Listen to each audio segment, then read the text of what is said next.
Casting Call, bienvenue sur le podcast de la rédaction de casting.fr qui révèle ta vraie nature. Ici, on va parler casting, témoignages exclusifs, des rencontres avec des professionnels, les clés et les secrets pour devenir un artiste et surtout, en vivre. Casting Call, c'est ton nouveau coach audio qui te permet de poser ton premier pas sur ton chemin de l'éveil et de la réussite. Ose enfin devenir celui dont tu rêves. Bonjour et bienvenue sur Casting Call, le podcast de la rédaction de casting.fr. Je suis Soledad Franco et aujourd'hui j'ai le plaisir de recevoir un homme que l'on ne peut pas résumer. Il a vécu plusieurs vies et les a toutes menées avec une même exigence, celle de l'accomplissement. Il est né à Cannes, bercé par les embruns et les valeurs fortes d'une famille où le courage ne se disait pas, il s'incarnait. Très tôt, il a connu la douleur, celle du corps, celle du combat, et il en a fait une force. Lutte, russe, judo, sport de haut niveau. Il a été champion de France, d'Europe, du monde. Il a choisi une autre arène, celle des mots, de son passé, du besoin de raconter, pour transmettre, pour explorer, pour voyager autrement. Aujourd'hui, il signe 72, le dernier voyage de Jules Verne, un thriller historique, une chasse au trésor, mais aussi une lettre d'amour à l'enfance et à la transmission. Jordan Saralié, merci d'être là avec nous. Je suis si heureuse de te recevoir. Bonjour Soledad. J'ai reçu beaucoup de livres cette année et je peux te dire que le tien m'a surpris, bouleversé, emmené, captivé. Je suis une amoureuse du chiffre, des chiffres. On en parlera. Ici, on aime dire « ose devenir celui dont tu rêves ». Qu'en est-il pour toi en cette année 2025 ? Écoute, alors ce livre, si je pouvais, tu vois, arriver à en vivre, je réaliserais ce rêve. Parce qu'aujourd'hui, je fais énormément d'immobilier, je fais de la production de spectacles, beaucoup de choses, on en parlera sûrement. Mais vivre de cette passion de l'écriture, ce serait pour moi réaliser un rêve. Alors, je l'ai déjà à moitié réalisé puisque j'ai sorti ce livre après 10 ans de travail. 10 ans de travail. Le rêve est en cours, on va dire. Je suis sur le chemin du rêve. Être un artiste et vivre de son métier, être un artiste, écrire des livres, produire, on en viendra. Mais j'aime comprendre les personnalités des personnes en revenant toujours sur l'essence, l'enfance. Tu es né à Cannes dans une famille, tu dis modeste. Quand tu repenses à cette enfance, qu'est-ce qui te vient en premier ? Alors, moi, mon père est parti à 5 ans, quand j'avais 5 ans. Il est parti de la maison, donc il m'a abandonné, on va dire le mot qui est fort, tu vois. Il m'a abandonné, ma sœur venait de naître. Et donc, en fait, je crois que pour me protéger, j'ai installé en moi, inconsciemment sûrement, une espèce de bouclier. Donc, en fait, je ne me rappelle pas grand-chose de mon enfance. Et mon enfance, on va dire, commence à mes 12 ans. Tu vois, 10-12 ans. Mais avant, je ne me rappelle malheureusement de rien. Donc, je pense qu'il y a un traumatisme que j'ai laissé derrière et que je n'ai pas forcément envie de combattre. Mon père est décédé maintenant, donc je n'aurai de toute façon jamais la réponse. Donc, je l'ai accepté. Ce traumatisme de l'abandon, qui concerne aussi bien les enfants garçons ou filles, et cette image paternelle, c'est intéressant de toujours se rendre compte que l'estime de soi, finalement, elle est difficile à construire quand on a cette notion, névrose d'abandon. Que faisait ta maman ? Donc ma maman était assistante administrative dans un grand centre commercial pour lequel le slogan était qu'on positivait. Donc si tu veux, je suis né un peu dans le positivisme et ma mère a passé 40 ans dans ce groupe. Donc en fait, je crois qu'on a toujours été de l'avant et on a toujours fait avec ou sans. Voilà, Une maman travailleuse, positive, aimante. Aimante, oui, et puis qui joue le rôle de la mère et du père. Donc elle a bien fait les deux rôles. Tu es champion du monde de lutte russe. Comment ce sport est venu à toi ? À quel âge ? Alors écoute, donc à 6 ans, j'ai quitté le Sud pour suivre avec maman, tu vois, parce que je n'étais pas indépendant encore. Je suis allé dans la région parisienne et à 15 ans, j'ai eu l'opportunité de rentrer au sport-études judo à Orléans, donc, où j'ai passé 4 merveilleuses années. Mais comment c'est venu à toi ? C'est ta maman qui t'a inscrit ? Oui, alors moi j'étais fait et j'adorais le foot. Mais Okay. J'étais fait pour faire du foot et je suis sûr que j'aurais été très très loin dans le foot. Mais tous les matchs étaient annulés, où il y avait de la boue, il y avait toujours des choses. Et en fait, ça m'a dégoûté du foot.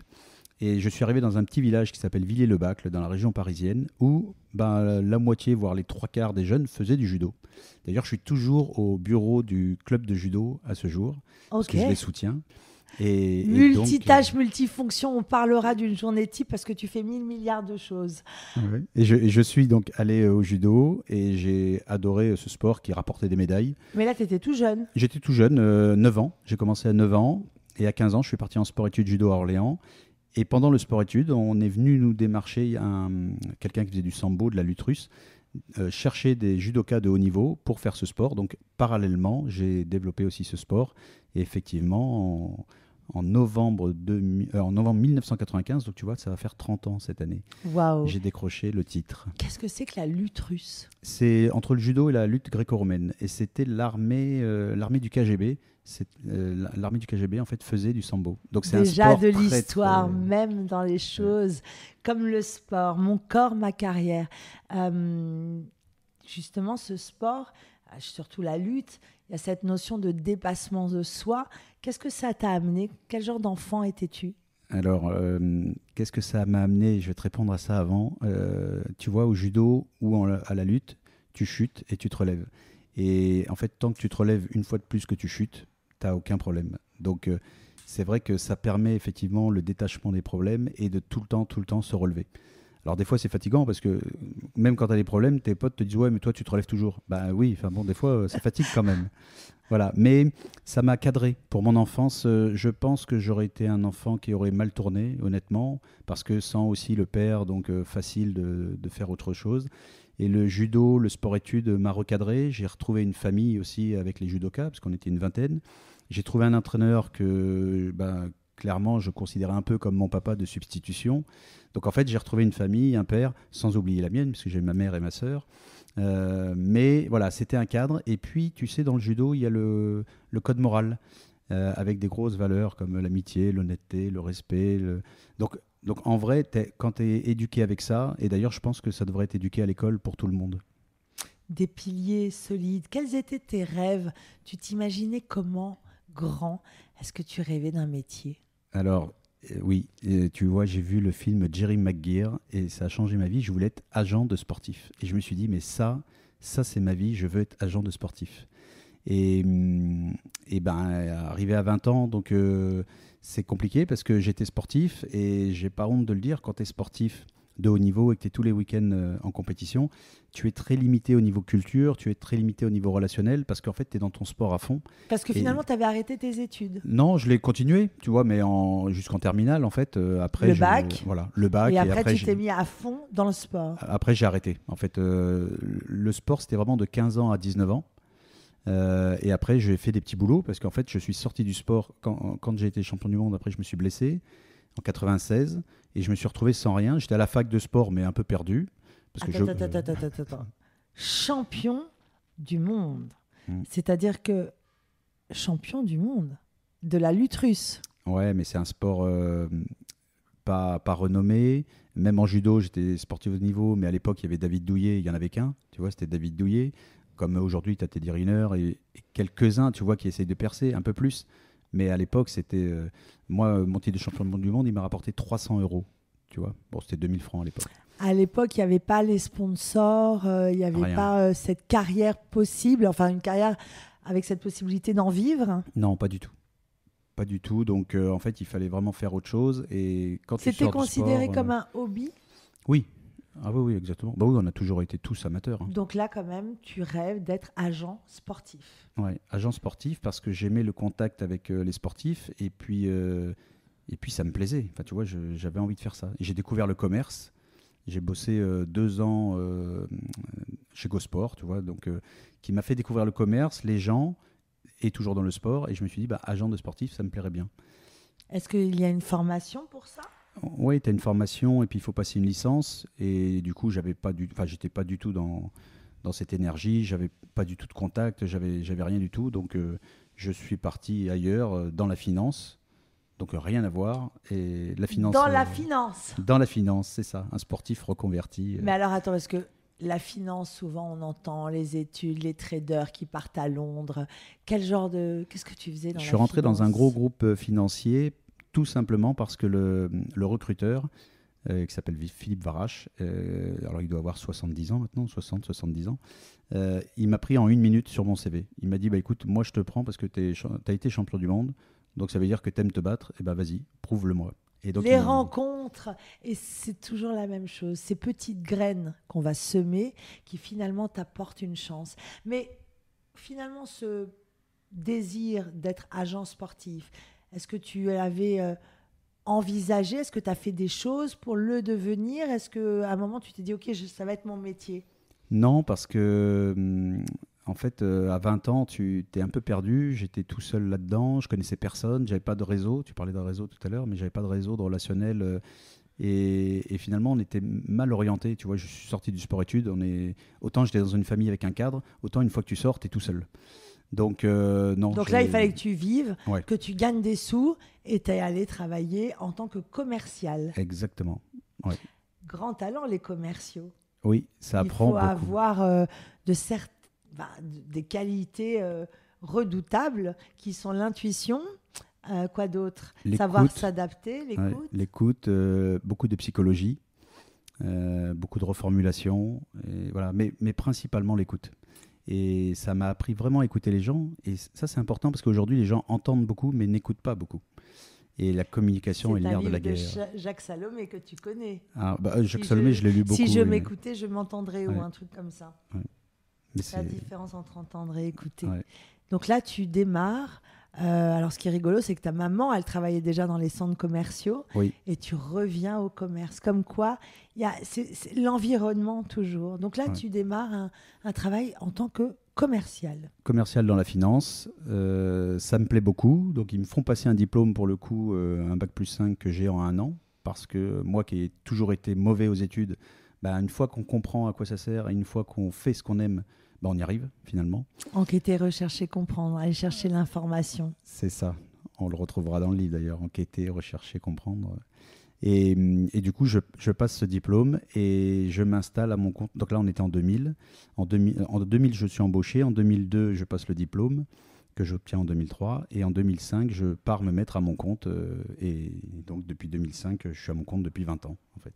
Dans le commerce. Dans le commerce immobilier et finance. Donc ça, c'est un peu... Parce que c'est une passion aussi. Oui, j'aime beaucoup. Alors, j'ai de la chance de faire un métier que j'aime. J'achète des immeubles, je les découpe, on les rénove, on les revend. Et c'est vrai que j'aime transformer ces vieux immeubles et leur redonner une seconde vie. Voilà. Il y a le goût du risque. Aussi. Parce qu'il faut investir des sous. Oui.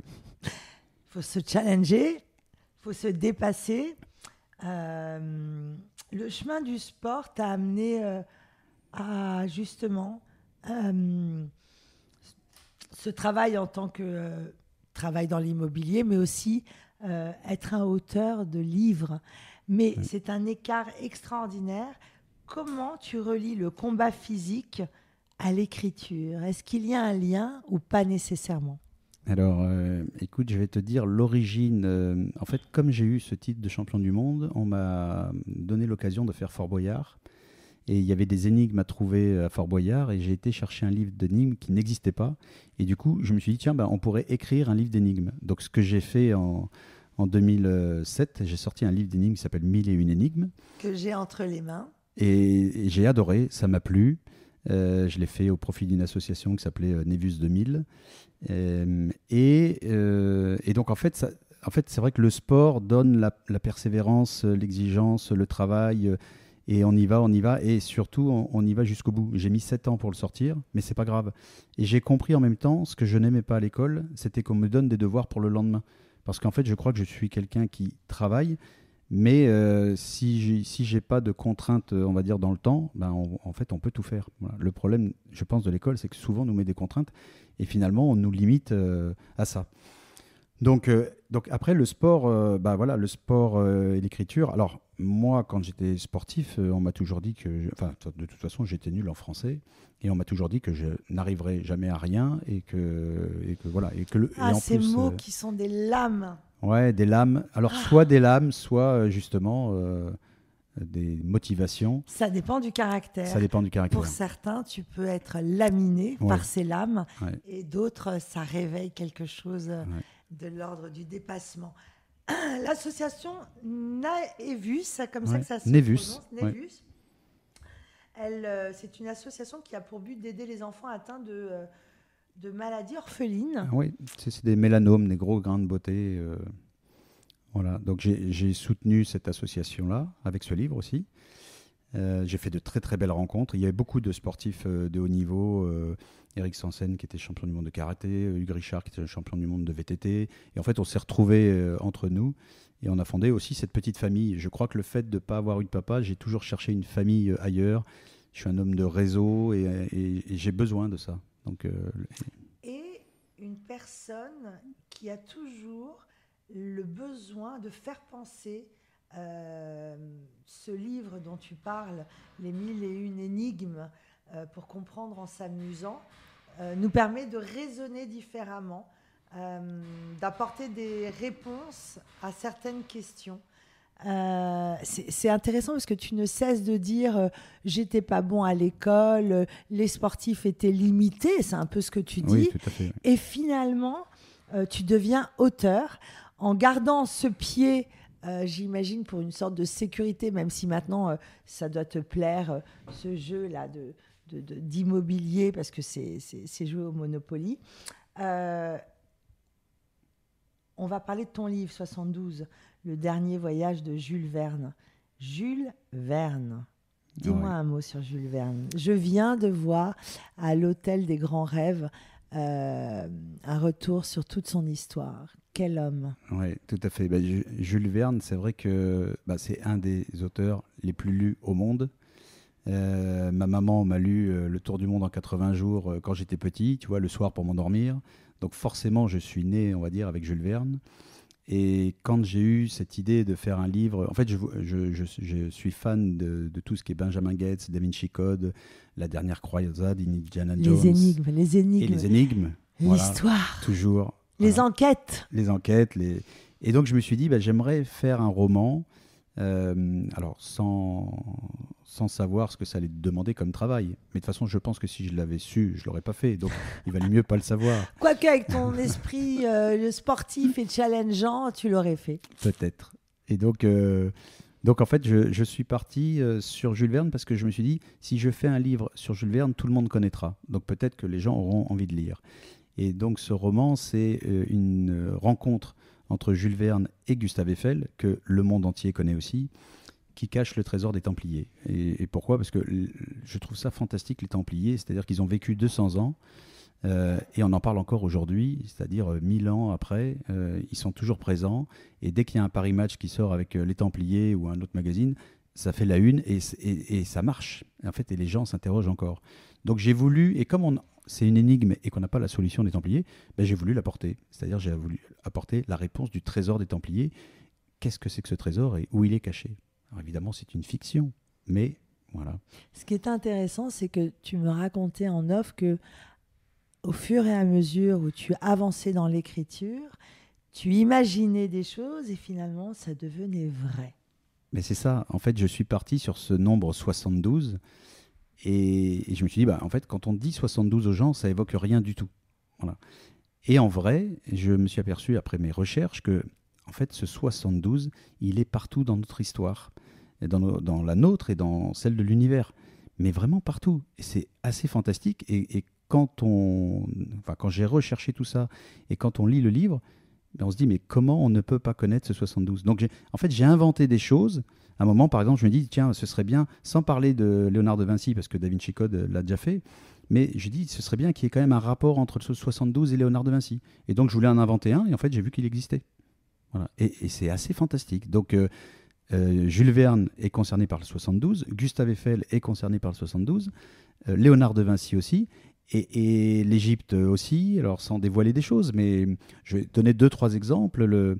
L'Arche de Noé, il y avait 72 races d'animaux. Dans les Templiers, il y a 72 articles. Dans Khéops, la pyramide, le degré de l'angle de la pyramide fait 72 degrés. et ainsi de suite. Et Jules Verne, enfin Gustave Eiffel plutôt, sur la tour Eiffel, au premier étage, sont gravés 72 noms. Alors au début je me dis tiens c'est marrant, on va faire un parallèle et on va inventer quelque chose. Mais en fait à un moment on ne l'invente plus, c'est 72, ça existe vraiment.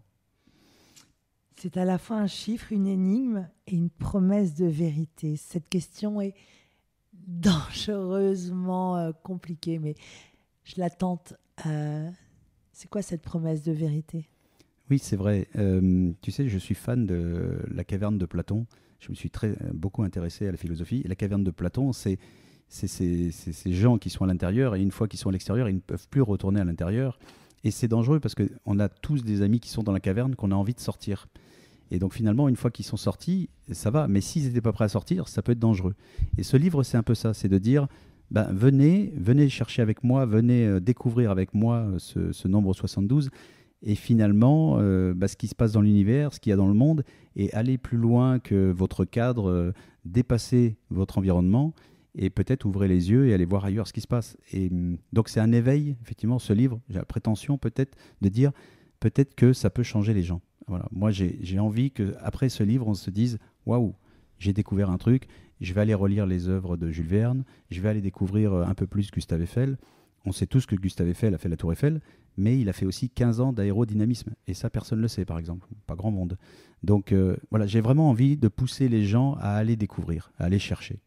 À aller chercher. Alors, ce que j'entends beaucoup, c'est qu'il y a cette petite enfance avec cette conscience de l'abandon. C'est toi qui en parles de ce papa, qui peut créer chez l'individu des failles, manque de confiance, manque d'estime de soi. Et grâce au sport, tu as eu cette possibilité de découvrir ton talent, le dépassement de soi. Et puis, on le sait, je le répète sans cesse, mon corps, ma carrière, mon corps, ma carrière, mon corps, ma carrière. Combien il est fondamental et nécessaire, en faisant du sport, en créant du mouvement, de construire une tête bien faite. Est-ce que tu penses que toi, à qui on avait dit t'es pas bon en français, etc., le fait d'avoir fait du sport, ça t'a construit un mental. On parle beaucoup, les coachs parlent beaucoup de programmer un mental, un mindset ultra positif. Est-ce que toi, naturellement, intuitivement, le sport t'a sauvé? Oui, alors ça c'est sûr. Ça m'a sauvé, comme je t'ai dit, avec les amis qui représentaient la famille. Ça m'a sauvé parce que j'ai trouvé et à Villiers-le-Bac un premier papa et au sport-études un deuxième papa. Voilà. Et finalement, je me suis aperçu qu'on pouvait choisir sa famille et qu'on n'était pas obligé d'avoir un père. Finalement, moi j'en ai eu plusieurs. Tu avais donc un besoin d'amour. Oh, je pense qu'on a tous besoin d'amour et je pense qu'avec l'amour, on est encore plus fort. On peut aller plus loin. Plus fortes. Ouais, vraiment. Mais ce que tu as découvert aussi, c'est ta capacité. Et ma capacité. Ce dépassement, parce que voilà. Être champion du monde. Ouais, champion du monde, c'est l'aboutissement et c'est la Marseillaise. Donc après, tu te dis, finalement, je ne peux pas aller plus haut, je ne peux pas faire plus. Donc, où je peux aller performer et où j'ai envie d'aller performer. Après, ça donne confiance et puis on se dit que tout est possible. Donc oui, le sport m'aide à me relever tout le temps. Alors effectivement, particulièrement le judo, où on se relève et on est obligé de se relever pour faire chuter l'autre. Donc ça m'a donné cette force qui aujourd'hui, tu vois, par exemple, on vient de vivre la plus grosse crise immobilière depuis 35 ans. Et je pense que sans le sport, je ne m'en serais pas remis. Tu vois, je ne sais pas où je serais, mais ce sport, le sport en général et ce sport en particulier m'ont vraiment aidé à traverser toutes ces épreuves.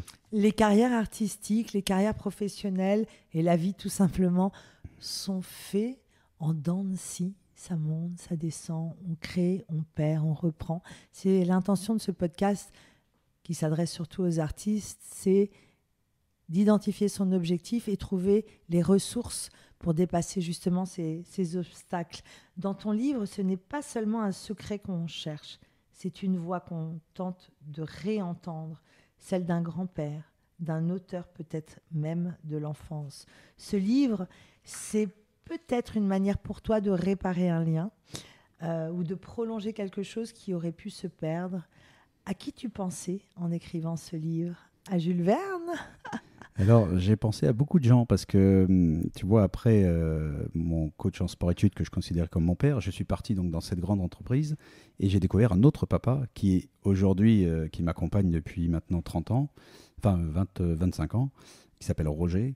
Et donc, si tu as lu le livre, Roger, c'est un des premiers personnages que l'on voit dans le livre. Et donc voilà, c'est aussi une manière cachée de rendre hommage aux gens que j'aime. La petite héroïne s'appelle Flora, ma fille s'appelle Laura. Tu vois, donc voilà, mais c'est un petit hommage à tout ça, à tous ces gens. Et finalement, je me suis vraiment. Enfin, j'ai aimé écrire ce livre, j'ai aimé partager tout ça et partager cette connaissance, mais aussi pour dire aux gens, bah, vous voyez, moi finalement, je suis sportif, je ne pouvais pas écrire et j'ai réussi à le faire. Donc, je ne dis pas que c'est le meilleur livre et je ne dis pas que je suis au niveau de Dan Brown, mais en tout cas, je l'ai fait. Voilà. Et j'ai une citation d'ailleurs que j'aime et qui m'a changé ma vie, qui dit: à partir du moment où tu fais quelque chose, tu auras contre toi tous ceux qui voulaient faire la même chose, tous ceux qui voulaient faire le contraire et tous ceux qui voulaient rien faire. Et donc j'ai compris qu'à partir du moment où tu faisais quelque chose, tu avais 95% des gens de toute façon qui allaient te critiquer. Donc quand j'ai eu ça, ben, finalement ça m'a sauvé. Après tu peux tout faire. Après, tu peux tout Ouais. faire. Et ce qui est intéressant aussi, euh, il y a cette notion d'infini aussi. Est-ce que c'est mon interprétation? Il y a quelque chose de très magique. Euh, il y a une intention chez toi, il me semble, de changer le monde et en tout cas d'ouvrir les esprits. Alors, d'un côté, tu es dans la matière, dans l'immobilier, dans la pierre, dans les chiffres. Ces chiffres dont on a parlé avec un comédien que j'aime énormément, Louis Karim, qui nous racontait la magie des chiffres, l'infini, l'invisible.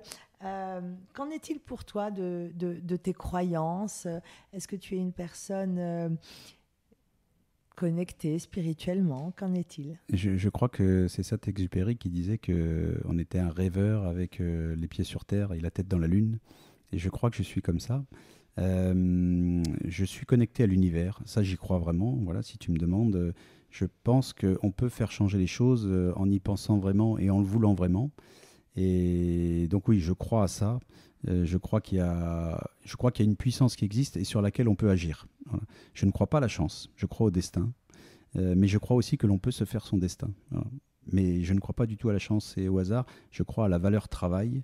Et c'est ce que j'essaye d'enseigner à ma fille depuis 18 ans. Mais je pense qu'avec le travail, on avance toujours. Et comme j'adore la citation, je vais t'en donner une autre qui: un imbécile qui marche ira toujours plus loin qu'un intellectuel qui reste assis.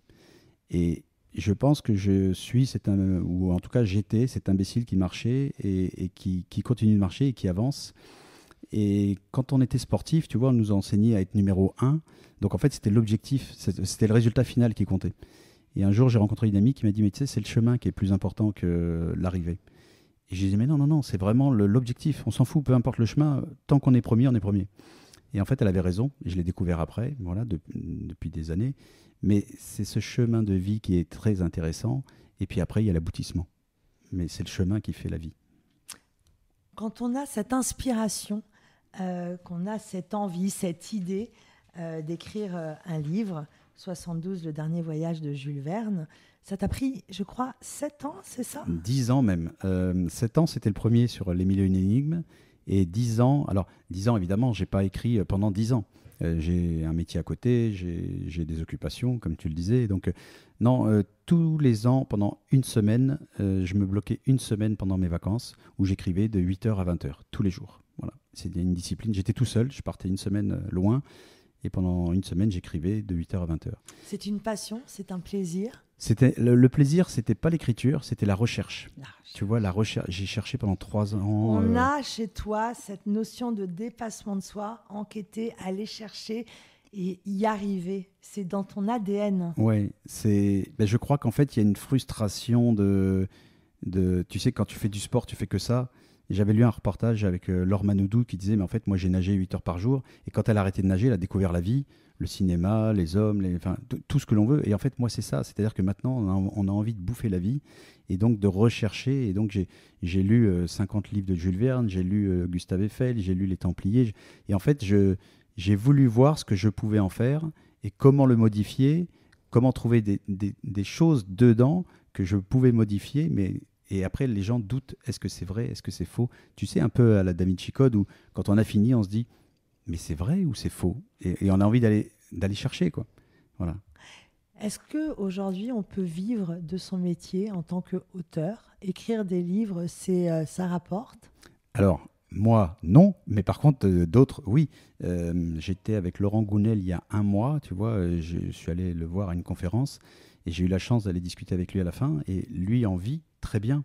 Et il me disait, mais tu sais, moi j'ai été viré en tant que salarié, j'ai fait faillite en tant que chef d'entreprise, et aujourd'hui j'écris des livres, j'en vends des millions et je gagne ma vie. Donc voilà, donc oui, oui, on peut. En vrai, j'aimerais. Tu vois, je sais pas, là, je le sors, le livre seulement, on en a vendu une centaine déjà. Je dis on, mais en fait parce que je suis tout seul. Mais j'en ai vendu une centaine en 15 jours, 3 semaines. Oui, mon objectif, ce serait d'en vendre 100 000, 500 000, 1 million. Après, qui je suis pour vendre ça, tu vois. Mais écoute, tout est possible. Tout est possible. Ouais. Alors justement, pour les gens qui nous écoutent, qui ont une envie, qui ont une idée, qui veulent écrire un livre, quel a été ton processus? Comment ça s'est passé, la maison d'édition, l'impression, l'idée? Ça passe par quoi? La couverture, il y a tellement d'étapes à passer. Alors bah là, je ne vais pas me faire des amis avec les maisons d'édition, mais en même temps, ni avec les libraires, mais en même temps, ils ont fermé les portes. C'est-à-dire que moi, j'ai envoyé le manuscrit, je n'ai pas eu de réponse ou des réponses négatives. Et puis un jour, je suis allé voir un client que j'ai, qui est prof, et il avait doublé ses revenus. Et je lui ai dit, mais je ne comprends pas comment tu arrives à doubler tes revenus en tant que prof. Et il me dit, mais en fait, j'ai écrit des livres et je les vends sur Amazon. Et donc aujourd'hui, Amazon, alors moi, j'étais pas forcément pour Amazon, mais en vrai, aujourd'hui, ils impriment à la demande. C'est-à-dire que tu commandes ton livre, tu l'as 72 heures, c'est marrant. 72 heures. Après, tu l'as chez toi. 72 heures. Il est partout, ce chiffre. 72 heures après chez toi, ils impriment un seul livre. Donc, tu vois, quand j'ai sorti 1001 énigmes, j'ai dû acheter 500 livres. Et donc, voilà, tu investis. Enfin, c'est une grosse somme et tu ne sais pas si tu vas les vendre. Là, Amazon le fait à la demande. Enfin, c'est assez fantastique. Donc là, tu as écrit ton livre. Voilà. Est-ce que tu as eu un correcteur? Est-ce que tu as eu un soutien? Alors, j'ai eu plusieurs correcteurs, mais amis. Voilà, on a retravaillé franchement à la réécriture et à la correction pendant au moins 1 an. J'ai une amie qui m'a fait la couverture, voilà, avec qui on a travaillé ensemble, une graphiste. Et puis ensuite, on l'a mis en page sur Amazon. Et voilà. Et d'ailleurs, ce qui est très intéressant, tu vois, c'est que il y a un grade d'inspecteur, il y a un inspecteur dans mon livre, et j'ai une amie flic qui l'a lu et qui m'a dit, Jordan, le grade d'inspecteur n'existe plus depuis 1995. Et j'ai dit, écoute Coco, tu sais quoi, je peux le changer, je vais le changer tout de suite, parce qu'en fait, sur Amazon, on peut le changer du jour au lendemain. Donc, en plus, tu peux corriger les erreurs que tu as faites. Je pourrais même faire un inédit, tu vois, si ça se vend bien pour le 100 C'est ça 000e. qui m'intrigue et m'intéresse chez toi, c'est toujours cet équilibre entre la modernité de nos temps modernes qui nous exige de travailler avec Amazon dans l'immobilier, et puis cette quête spirituelle, parce que moi Oui. j'ai cette impression, ce sentiment.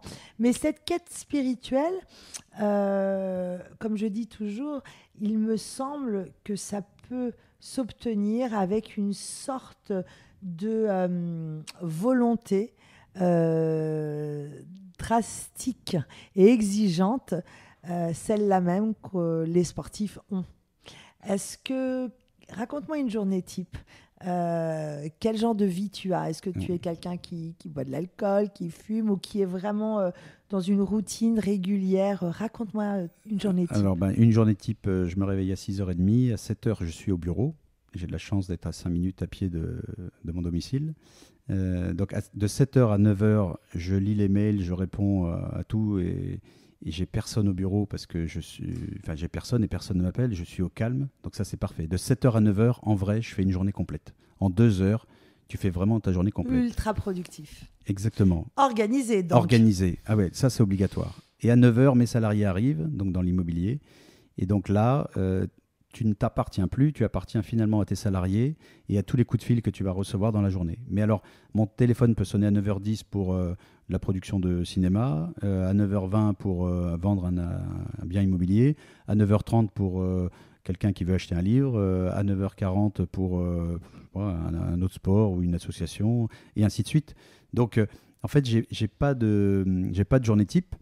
En général, elles finissent à 19h, 19h30. Je rentre chez moi, je ne sors pas parce que je n'aime pas sortir. Voilà. Ou alors je sors pour faire du réseau ou au théâtre parce que j'adore le théâtre et c'est ma passion.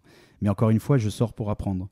Tu vois, sortir pour aller boire un verre, je le fais rarement. Alors mes copains me disent que je suis chiant, mais en fait j'ai besoin, ce que tu disais, j'ai besoin d'apprendre tout le temps et j'ai besoin de tout le temps que ça me nourrisse. Donc je ne bois pas d'alcool parce que je n'aime pas ça, c'est pas par principe, mais je n'aime pas ça. Je n'ai jamais fumé, je ne bois pas de café. Tu vois, je suis chiant finalement. Pas du tout. Je travaille. Parce que tu es dans une ressource constante. Tu m'as fait une intro extraordinaire. On va parler théâtre. C'est ça qui m'intéresse et qui me plaît chez toi. Surtout ici en France où on nous dit tu ne peux pas être multifacette, il faut travailler. Alors oui, il faut travailler, mais quand on te reçoit, Jordan Saralié, tu es dans l'immobilier, tu écris des livres, tu es propriétaire d'un théâtre, vous êtes deux, le théâtre... le Mélo d'Amélie. Le Mélo d'Amélie. Et on parlera de ménopause, évidemment. Oui. Comment on devient propriétaire de théâtre et surtout, quelle est ton implication? Est-ce que c'est toi qui décides de ce qui va se jouer? Est-ce que tu rencontres les comédiens? Comment devient-on, au cœur de Paris, le propriétaire d'un théâtre qui voit naître des pièces extraordinaires? Alors, moi, je vis sur Orléans. Effectivement, on est à 2 heures de Paris en voiture. Écoute, je voulais être producteur de théâtre et de cinéma et j'adorais le théâtre. Et j'ai rencontré, sur Facebook, j'ai contacté un homme de théâtre à l'île Vardar. Et je lui ai dit, est-ce qu'on peut prendre un café ensemble? Mais tu vois, c'est ça qui m'intéresse. Je En ne te le connais recevant et écoutez bien, une idée, une envie, une pulsion, une action. Oui, alors toujours une action. Voilà. Mais le judo, c'est ça, c'est action-réaction peut-être. Donc, en fait, j'ai pas de barrière. Et c'est vrai que j'ai écrit à cet homme, à l'île Vardar, qui m'a dit, viens. Il a autre chose à faire, hein, il est très débordé. Et il m'a dit, Jordan, si tu veux réussir dans ce métier, il te faut un théâtre. Donc il a passé 1 heure avec moi. Je suis sorti de là. 6 mois après, j'ai investi dans le théâtre Le Mélo d'Amélie. Et vraiment, je remercie cet homme. On est toujours en contact, on est devenus copains depuis. Et voilà. Mais il m'a changé ma vie. En fait, il y a 2 choses qui m'ont changé ma vie. Lui et Sophie Delmas, qui est une comédienne, à travers Mamma Mia, une comédie musicale que je suis allé voir en 2012 à Mogador. Et j'ai rien retrouvé à dire. Enfin, j'ai trouvé que c'était fabuleux. Et elle m'a fait rêver avec Marion Posta, avec les autres comédiennes et comédiens qui sont devenus des amis depuis. Tu les connaissais pas? Je connaissais personne du tout. Et je suis tombé amoureux artistiquement de Marion Posta. Et d'ailleurs, maintenant, je l'ai produite en 2018 sur Énorme et 2025 sur Ménopause. Voilà. Mais je ne la connaissais pas du tout. Mais cette comédienne était exceptionnelle. Et Sophie Delmas, qui était pour moi, qui chantait merveilleusement bien, que je ne connaissais pas non plus et que maintenant j'ai rencontré et on est devenus amis. Alors mais justement, comment as-tu provoqué la rencontre? Le mouvement, la rencontre qui sont si créateurs. C'est-à-dire que Jordan aime le théâtre, oui, réfléchit à comment il pourrait évoluer et qu'est-ce qu'il pourrait faire, jusqu'à arriver au stade. Enfin, acheter un théâtre, c'est pas rien. Là encore, tu as dû enquêter, rechercher, et puis surtout essayer de comprendre comment on gère un théâtre, le contrôle de gestion. Donc, tu es un homme de chiffres, on imagine que... Mais justement, tu ne connais personne, tu n'as pas le réseau, mais tu crées les rencontres. Qu'est-ce que tu as fait? Tu as rencontré Sophie en l'attendant après Non, je crois que Sophie est venue à la première de Énorme où j'avais Marion Posta, parce qu'ils étaient amis. Et donc je suis allé voir Sophie en disant, voilà Sophie, tu ne me connais pas, mais... sache que je suis devenu producteur grâce en partie à toi, elle le sait, je lui ai déjà dit plusieurs fois. Et voilà, et on est devenus amis après naturellement. Après, moi, je ne cherche pas des amis, mais en fait, j'aime les gens vrais, et là, on fait partie des gens vrais. Voilà, il y en a plusieurs dans ce milieu-là qui sont des gens vrais et que j'apprécie. Après, le théâtre, le Mélo d'Amélie, j'ai rencontré Jean-Luc Lopez, qui est mon associé, avec qui on s'est bien entendu. Effectivement, on a monté. Enfin, lui était déjà dans ce théâtre-là. Donc moi, ça me faisait un pied à terre. Lui est tout le temps au théâtre. Donc moi, étant à Orléans, c'était plus facile. Et donc, on s'appelle de temps en temps. On a fait la programmation ensemble, comme tu disais. Et voilà. Et c'est un beau petit théâtre dans le 2e. C'est un petit outil, tu vois, 90 places. Mais ça t'apprend. Et j'ai appris en fait, oui, je suis un autodidacte. Donc, j'apprends en faisant. Voilà. Et le théâtre, j'ai appris en faisant. Le cinéma, je suis associé avec deux associés, Thomas et Eric, et j'apprends aussi en faisant. Et voilà, donc... Quel est ton rôle dans le théâtre? Est-ce que c'est toi qui décides de ce qui va se produire ou non? Est-ce que tu produis donc? Oui, je connais la réponse, mais quelle est ton implication dans ce théâtre? Alors, en 2018, quand j'ai acheté, oui, on faisait la programmation à deux. Maintenant, c'est plutôt lui qui fait la programmation parce que moi, j'ai tellement d'activités à côté. Et puis, on a lancé Ménopause avec Alex Good. Quel succès! Bravo, oui. bravo, bravo! Nous étions ensemble au trophée des comédies musicales. Oui. Bravo! Vous avez reçu le prix du public, oui, qui est un des plus beaux prix, celui du public. Oui. La rencontre avec Alex Good pour produire Ménopause.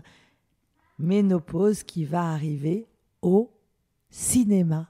Oui, tout à fait. Ça fait 1 an que ça tourne au Grand Point Virgule, au théâtre du Grand Point Virgule. On va sortir la suite Men en pause le 1er octobre. Donc c'est Alex qui a tout écrit et on le produit avec Charlotte à partir du 1er octobre. Et il y a un producteur, Renaud Tchelelekian, qui est venu voir la pièce, qui a adoré et qui m'a proposé d'en faire un film. Donc là, on bosse dessus. On a eu les droits avec les Américains. Et donc là, on est en train de bosser sur le film. Écoute, c'est une belle aventure parce que ça rejoint...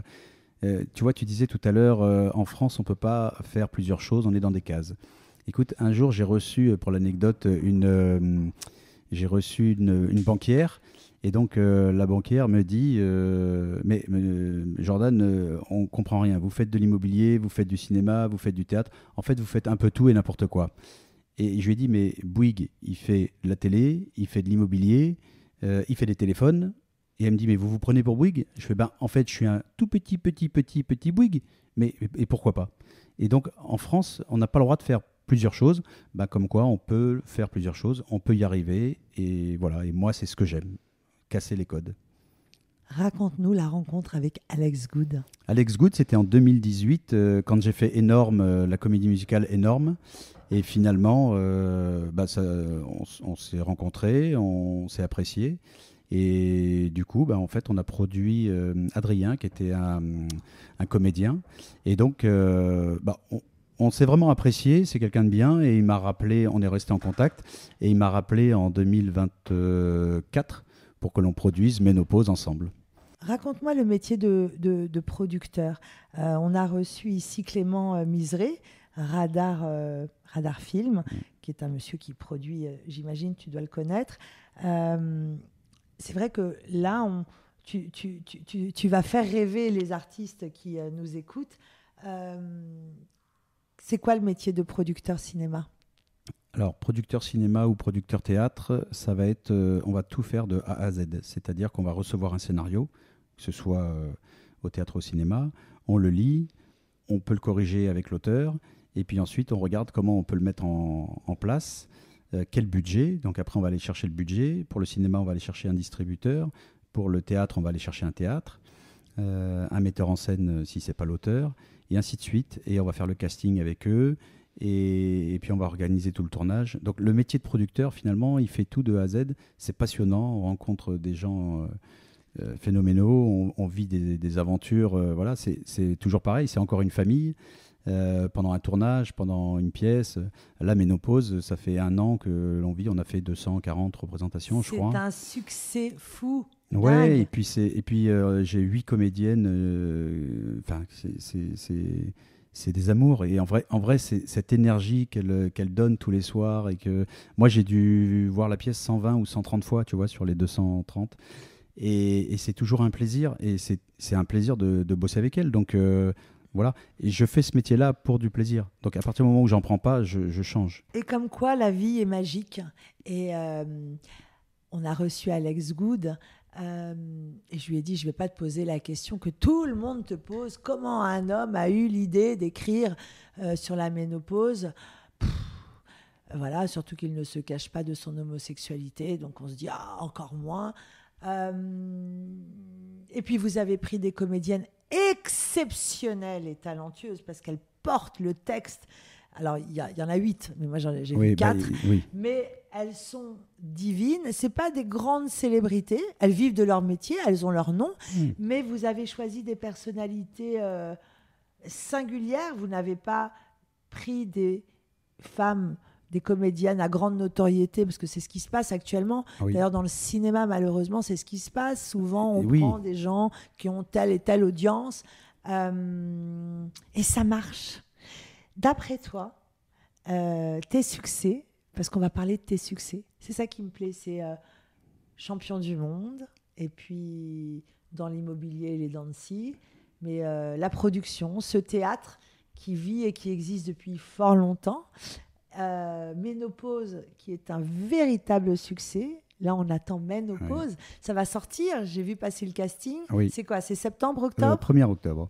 Oui, 1er octobre. Dans le même état, dans le même théâtre. Dans le même théâtre, oui. 19h ménopause, 21h mène en pause. Au grand point virgule, donc vous pouvez vous faire la soirée. Exactement. Tu parlais de succès. J'ai plus d'échecs que de succès. Mais, encore une fois, quand tu chutes, tu te relèves. Mais j'ai des succès de temps en temps, j'ai des échecs tous les jours. Donc, il faut avoir la force de se relever. Mais je crois que c'était... qui est-ce qui disait ça ? Bon, en tout cas, c'est pas des échecs, c'est des expériences. Tu vois, je sais plus qui disait ça. Mais en fait, ce qu'il faut, c'est que oui, à l'école, en fait, on nous note, on nous sanctionne, et tu vois, t'as pas réussi, t'es sanctionné, t'es mauvais. Mais en fait, t'as pas réussi peut-être parce que t'as pensé différemment. Et pourquoi on serait pas différent ? Voilà. Et je regrette qu'on n'accentue pas cette différence. Et tu vois, à l'école, on nous apprend à travailler individuellement, à pas copier l'un sur l'autre. Et puis tu quittes l'école et on te demande de bosser tous ensemble dans l'entreprise. Mais non, c'est pas possible ça en fait. Pourquoi on pourrait pas bosser ensemble à l'école, tu vois ? Donc, il faut bien le dire aux gens, j'ai plus d'échecs. Tu vois, j'ai plein de copains qui me disent « Ouais, mais toi, tu n'as que des succès, tu as de la chance et tout. » Ben non, en fait, non. Je travaille énormément, beaucoup plus que la moyenne. Je fais, comme je t'ai dit tout à l'heure, de 7h à 20h, tu vois, par jour, donc 13 heures par jour. Bah, si tu multiplies par 5, voire par 6 jours, bah, tu es plutôt sur du 70 heures que sur du 35 heures. Est-ce que tu fais toujours du sport ? Non, depuis 30 ans, j'en fais plus, malheureusement, mais parce que ça me nourrit plus. Tu vois, j'ai besoin de me nourrir, comme tu l'as compris, et en fait, le sport ne me nourrit plus, malheureusement. Donc, si tu me proposes 2 heures de sport ou 2 heures de théâtre, bah, je vais aller avec toi au théâtre si tu veux, mais pas au sport. Voilà. Mais pas au sport. Ou alors un squash. Tu vis à Orléans et de nombreux artistes me disent tout le temps doit-on impérativement vivre à Paris si on veut être chanteur, comédien, passer des castings ? Qu'en penses-tu ? N'as-tu jamais cédé à la tentation de venir à Paris ? Alors, moi, je ne suis pas très loin. 2 heures de route en voiture, voilà, ça se fait. D'ailleurs, j'ai un ami l'autre jour, pour l'anecdote, qui me dit « Ouais, tu viens jamais me voir à Paris ?» Je lui dis « Mais tu peux venir me voir à Orléans ?» Il me dit « Ouais, mais Orléans, c'est loin. » Ah, je lui dis « Oui, c'est vrai que Paris-Orléans et Orléans... » Oui, mais en fait, c'est la distance. Il y a 150 km Paris-Orléans ou Orléans-Paris. Enfin, c'est la même chose. Mais dans l'esprit des gens, Orléans, c'est la province et c'est loin. Non. Alors, je pense, pour te répondre, qu'on peut réussir partout. Moi, j'ai des copines comédiennes qui sont à Cannes, qui vivent très bien, qui font des tournées dans toute la France, qui ne mettent pas un pied à Paris, et ça marche très très bien pour eux. Voilà. Mais le centre artistique, c'est quand même Paris. Donc, si tu veux à un moment rencontrer les bonnes personnes, performer, voilà, c'est Paris. D'ailleurs, ce qui est drôle, c'est que tous les comédiens vont à Avignon ou à Cannes, et tous les producteurs, distributeurs, tout le monde se voit là-bas, mais en fait, tout le monde est à Paris. Tout le monde ils ne se voient pas forcément à Paris, mais l'avantage de Cannes, c'est que tu as un endroit, une semaine, et que les gens prennent le temps en fait, d'y aller. À Paris, on ne prend pas le temps, ou voilà, dans la vie en général, on ne prend pas souvent le temps. Comment s'appelle ta boîte de production cinéma ?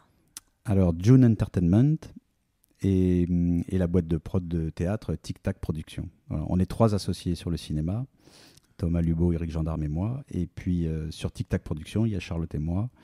Et donc, sur Ménopause, on a Alex qui coproduit avec nous. Est-ce qu'on peut parler du projet cinéma autour de Ménopause ou pas? On peut, mais pour l'instant, il n'y a pas grand-chose, puisque là, on est en train de chercher une réalisatrice femme, parce qu'on voudrait vraiment une femme pour réaliser le film. J'ai rendez-vous d'ailleurs demain soir avec une, donc on verra si on peut avancer ou pas avec elle. Alex est en train de bosser avec une autre auteure sur le film, voilà. Donc la partie féminine, justement. Et puis avec Renaud, on avance tranquillement. Normalement, TF1 devrait nous suivre. Donc ça, voilà ce que je peux te dire. Voilà, Et donc quand on aimerait... crée un projet qui est celui de sortir, de réaliser, de produire un film, voilà comment ça commence. Oui. Le sujet, la réalisatrice, la production et le directeur de casting. Qui va choisir le directeur de casting? Ah, ça, je pense que ce sera Renaud et moi. On va en discuter, voilà. Mais tu sais, un projet de cinéma, c'est entre 3 et 4 ans de moyenne pour sortir un film. Alors qu'au théâtre, on est plutôt entre 3 et 6 mois. Voilà. Il y a un espace-temps au cinéma qui fait que... J'adore cette notion de temps, et tu auras remarqué que dans 72, on parle beaucoup de cette notion de temps que j'adore, parce que souvent les gens me disent « Mais comment tu as le temps de faire ?» Mais en fait, le temps, c'est pas le même pour tout le monde. Le temps te passionne d'ailleurs Oui, le temps me passionne. dans 1001 énigmes. Une des énigmes, c'est avant-hier, j'avais 39 ans et l'année prochaine, j'aurai 42 ans. Comment est-ce possible? Oui. Et d'ailleurs, ce que j'aime en fait dans les énigmes, et ça, moi ça m'a changé ma vie, hein, vraiment, et ça m'a changé le cerveau. Parce qu'en fait, quand on lit l'énigme que tu viens de dire, on se dit, c'est pas possible. Voilà, tout de suite, en fait, naturellement, on se dit, c'est pas possible. Et puis finalement, quand on va nous dire la solution, on dit, ah oui, mais d'accord, mais ah oui, j'aurais dû réfléchir. Et tu en nous vrai, la donnes, la solution? En vrai, tu veux vraiment que je te la donne? C'est quelqu'un qui est du 30 décembre, donc c'était quel âge? 30 ans, 29 ans? 39 ans. 39 ans le 30 décembre. Il est né le 31 décembre. Ensuite, il y a le 1er janvier. Et puis, il y a l'année d'après. Donc, en fait, il passe 3 années entre son anniversaire, le jour de l'an et la nouvelle année. Voilà. Je suis du 30 décembre. Ah, d'accord. Écoute, j'ai une énigme pour toi si tu as 30 secondes. Je commence la nuit, je finis le matin et on me retrouve 2 fois dans l'année. Et j'aimerais que tu me dises instinctivement ce qui te vient à l'esprit. Je ne sais pas pourquoi le 28 février. Non, mais c'est très bien. Je commence la nuit, je finis le matin et on me retrouve 2 fois dans l'année. Donc, 28 février, voilà, continue. Parce qu'en fait, à travers ça, je veux faire voir que le cerveau est dirigé. Et toi, tu penses tout de suite 28 février. Souvent, les gens me disent solstice d'été, solstice d'hiver, la lune, le soleil. Tu vois, c'est les réponses qui viennent naturellement. Ouais. Je commence la nuit, je finis le matin et on me retrouve 2 fois dans l'année. Je te donne la réponse, c'est la lettre N. Je commence la nuit avec un N, je finis le matin avec un N et on me retrouve 2 fois dans l'année, il y a 2 N. Mais souvent, le cerveau est dirigé et en fait, je me suis aperçu en faisant les énigmes que le cerveau est dirigé, qu'il a des barrières et en fait, il faut aller au-delà. Et ces énigmes, elles m'ont permis de penser différemment. Et en vrai, ça m'a transformé. Ça t'a transformé dans le tout est possible. Tout est possible. Est-ce qu'il y a eu un moment où tu t'es dit je lâche, c'est pas pour moi, pour avoir lu ton livre 72, Le dernier voyage de Jules Verne, qui est absolument... il vous emmène, et puis cette promesse de vérité, cette énigme, il y a beaucoup de magie. Pour moi, il y a une vraie magie. Alors, on peut parler de thriller historique, la chasse au trésor, la lettre d'amour, l'enfance, la transmission. C'est un roman, tu es d'accord avec moi? Oui. Mais est-ce que toi, personnellement, il y a eu un moment où tu t'es dit c'est pas pour moi le milieu artistique, j'y arriverai pas, je suis mal reçue, j'ai pas les épaules, j'y arriverai pas, je gagne pas ma vie? Oui, alors je gagne pas ma vie, c'est sûr, puisque ça fait 10 ans que je fais ça, j'ai pas gagné 1 euro. Donc là, on peut vraiment en parler. Même avec le grand succès de Ménopause? Oui, Ménopause, le cinéma ou tout ce que tu veux. Ménopause, on commence à gagner, mais en fait, on va réinvestir dans Men en pause. Tu vois, l'entrepreneur, il réinvestit. C'est ce que je vous dis toujours. c'est le milieu artistique avant de devenir Omar Sy. Bah oui. C'est un long parcours. Mais c'est ça. Je le cite toujours, Omar Sy, il va finir par venir me voir. Bah oui, mais c'est un très bon exemple. Mais c'est vrai que non, très souvent, je me dis pourquoi. Quand je vais le matin au bureau à 7h, je me dis mais pourquoi?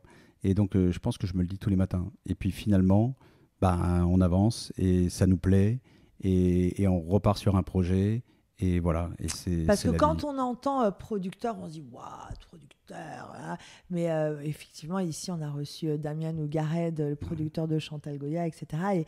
Et on voit comme Ouais. se battre pour que les arts existent. Mais semble-t-il que les arts et le bien-être et la pensée, c'est ce qui va sauver le monde. Qu'est-ce que tu peux nous souhaiter pour justement 2026-2027, dans cette conjoncture où des livres comme les tiens nous permettent de s'évader intellectuellement et puis d'avoir une vision positive.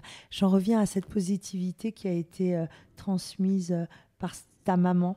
Oui. Et c'est ça ce que j'aime, c'est la magie des rencontres, la magie des petits souvenirs. Euh, Là où travaillait ta mère, ce slogan de positivité, mais finalement, ça a amené chez toi et on le ressent chez toi, cette positivité et puis aussi cette conscience et cette acceptation de toi.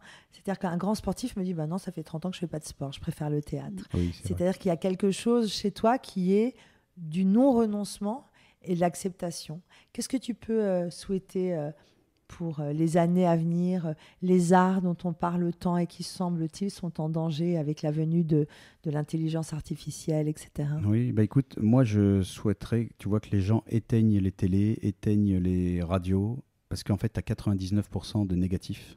Voilà, il y a toujours des problèmes, il y a toujours on parle pas du bonheur en fait. Le bonheur, ça fait pas vendre, c'est le malheur qui fait vendre. On parle des divorces, mais on parle pas des mariages, tu vois. Voilà. Donc si les gens éteignent la télé, moi je ne regarde plus la télé depuis 20 ans. Alors je regarde des séries Netflix, tu vois, mais je ne regarde plus la télé depuis 20 ans, n'écoute plus la radio. Euh, et alors des fois, on me dit que je suis un peu déconnecté du monde, surtout ma mère, elle est très connectée pour le coup. Mais en vrai, je vis bien et parfois, la politique de l'autruche, ben, c'est peut-être mieux pour être heureux. Donc je souhaite à tout le monde peut-être de s'enlever de ça, de s'enlever de toutes ces choses-là, de s'enlever des réseaux. Aujourd'hui, tu dis un truc, tout est pris de travers, tout est... Et puis surtout de vérifier.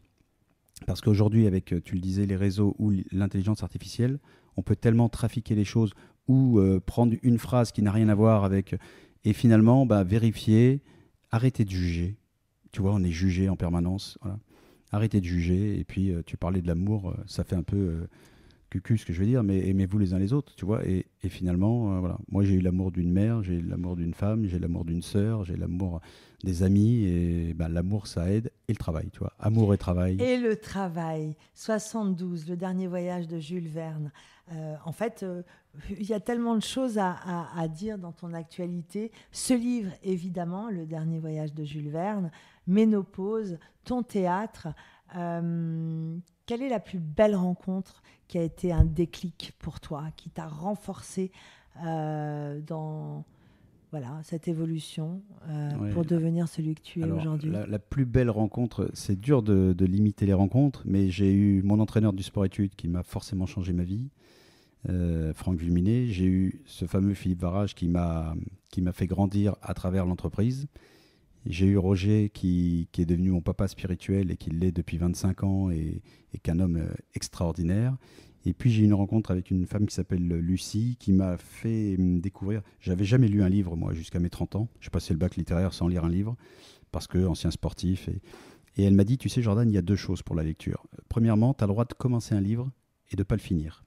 Et ça m'a changé ma vie parce que je pensais, moi, qu'il fallait commencer un livre et absolument le Cette finir. notion d'engagement. Mais oui, donc tu as le droit de le commencer et de ne pas le finir. Jusqu'au boutiste. Et tu as le droit de lire des livres qui t'intéressent. Peut-être que tu n'es pas très roman, mais peut-être que tu es plus développement personnel, essai, et voilà. Et 72, je l'ai écrit comme j'avais envie de lire ce livre. C'est-à-dire que j'ai fait, comme tu l'as remarqué, des tout petits chapitres, parfois des chapitres de une page, 2 pages. Je crois que le maximum, c'est 5 ou 6 pages. Parce que comme moi, je n'aimais pas lire, je n'osais pas commencer un livre avec 20 pages. Et donc là, une page, je me dis, bon, ça, je peux le lire. Donc c'est un livre que j'ai fait pour les gens qui n'aiment pas lire. Donc tout le monde peut lire ce livre. Tu as commencé le podcast en racontant l'abandon de ton père lorsque tu avais 5 ans. T'en as souvenir de ton père? Tu t'en rappelles? Je l'ai vu quand il est décédé en 2009, avant qu'il décède. Et moi, je lui ai complètement pardonné. Tu vois, je vais encore dire une citation, mais il y en a une qui est « Le pardon ne fait pas oublier le passé, mais il permet d'élargir l'avenir ». Et donc, j'ai pardonné à mon père. ce que ma sœur n'a pas pu faire parce qu'elle n'a pas eu les réponses. Elle attendait des réponses, il est mort maintenant. Donc moi, je pardonnais complètement. Mon père était un gentil et c'était pas de sa faute. Voilà, il vivait autrement. C'est pas grave. Moi, j'ai trouvé d'autres papas et aujourd'hui, je suis heureux. Donc je pense qu'il faut travailler au bonheur et arrêter de travailler au malheur. Et malheureusement, la société d'aujourd'hui nous fait plus travailler sur notre malheur que notre bonheur.